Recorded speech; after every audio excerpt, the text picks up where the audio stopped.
তো মুখে ভাতের অনুষ্ঠান তো হয়ে গেছে, এখন হচ্ছে গিয়ে সন্ধ্যাবেলা গিফট দেখতে বসেছি।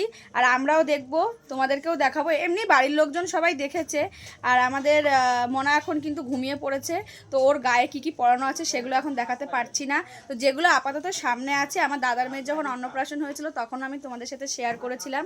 তো যেগুলো সামনে আছে সেগুলোই আমি তোমাদের সাথে শেয়ার করছি, সেগুলোই তোমরা জানিও যে কেমন হয়েছে। তো চলো এবার দেখানো যায়।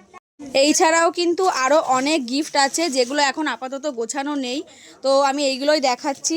এদিকে 3-4টে কাঁসার থালা আছে, গ্লাস আছে। আর এই যে রূপোর চামচ, এটা আমার বড় মামি, মানে আমার দিদির, মানে আমার দিদা আর কি, সম্পর্কে দিদা।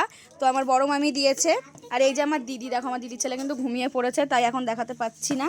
আর এই যে আমার জামাইবাবু কিন্তু এখানে নেই, কাজের সূত্রে বাইরে আছে, কিন্তু ছেলের গিফটটা কিন্তু ঠিক সময় মতো দিয়ে দিয়েছে। এই যে চেনটা, দাঁড়াও ফোকাস নিচ্ছে না, এই যে এই সোনার চেনটা দিয়েছে ছেলেকে। আর এদিকে আছে অনেকগুলো ব্রেসলেট, আমি কিন্তু সবকটা জানি না কে কোনটা দিয়েছে, কিন্তু অনেকগুলো ব্রেসলেট পেয়েছে। এই যে একটা, আর এদিকে আছে মালা, এটা তুলে দেখালাম না। এই যে মালা, লকেট দেওয়া। এদিকেও আছে একটা ব্রেসলেট, এই যে এটা আমার এই যে মেজো মামি দিয়েছে, বললাম না আমি তো সবকটা জানি না। আর এই যে আরও একটা ব্রেসলেট, এখানে ব্রেসলেটই বেশি আছে। এখানে আছে একটা বাজু, এই যে বাজু, এই যে বাজু, কিন্তু একটাও কিন্তু সেম ডিজাইনের না, এগুলো কিন্তু সব আলাদা আলাদা ডিজাইন। এইদিকে একটা বাজু আছে, এই যে একটা ব্রেসলেট। এদিকে আমার মাসি দিয়েছে এই যে চেন আর সাথে লকেট, এই যে এই দেখো বাবা লোকনাথের লকেট আছে।